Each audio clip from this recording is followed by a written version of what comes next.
Freehold. Key considerations for UK property buyers.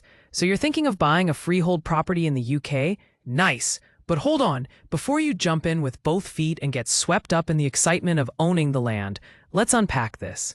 Freehold sounds like the dream, right? No ground rent, no lease extensions, no landlord breathing down your neck.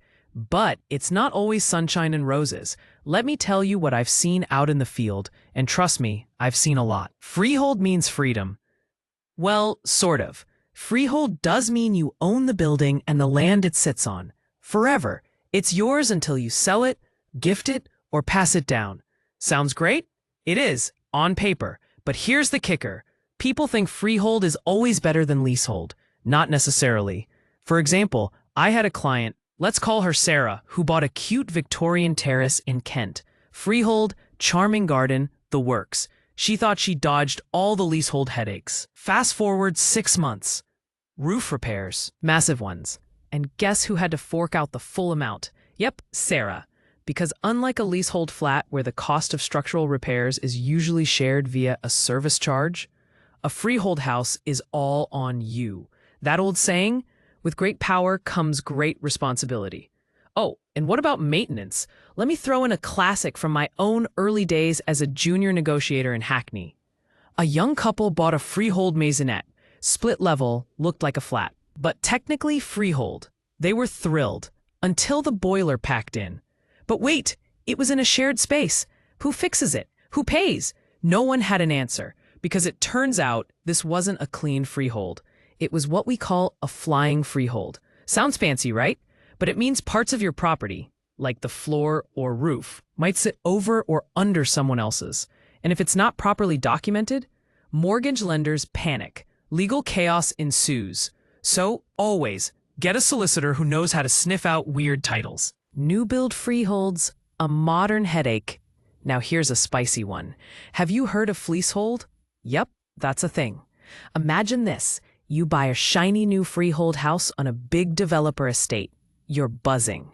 And then you realize your local council doesn't maintain the roads or green spaces. Guess who does? A private management company. And guess who pays? You, forever. These fees are technically voluntary, but skip one, and suddenly there's a charge on your title. It's legal blackmail. Basically, I've had buyers walk away at exchange because they only found out about this freehold service charge last minute. Shared driveways and silent disputes. Quick story. I once valued a semi-detached in the Midlands. Gorgeous kitchen, immaculate garden. But the seller whispered, "We don't talk to the neighbors." Why? Shared drive. No one agreed who could park where. No written agreement. Total mess. It was a freehold, yes. But the shared access wasn't clearly defined in the deeds. We lost 3 buyers because of that.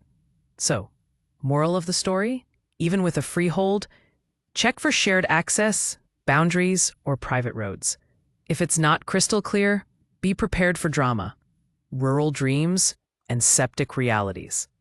Thinking of moving out to the countryside for some peace and space? Lovely idea. Just remember, freehold in rural areas often means private drainage. Translation? Septic tanks.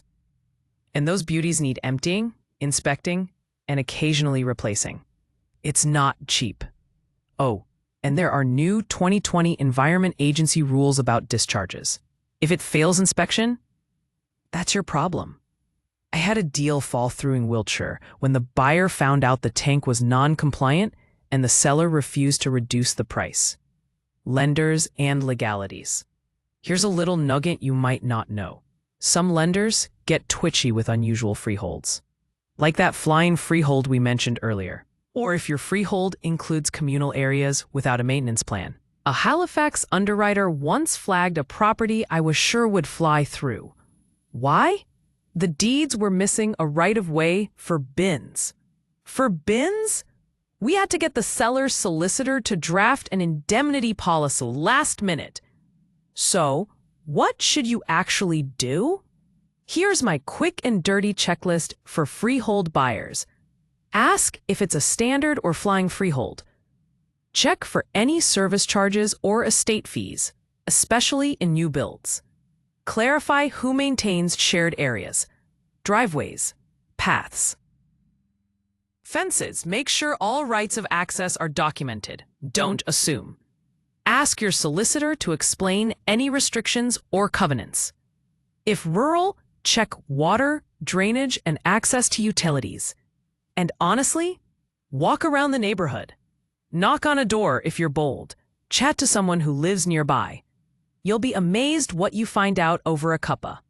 There you go. Freehold might be the holy grail for many UK buyers, but only if you know what you're getting into. Keep your eyes open, ask the awkward questions, and don't let that no-lease glow blind you to the details.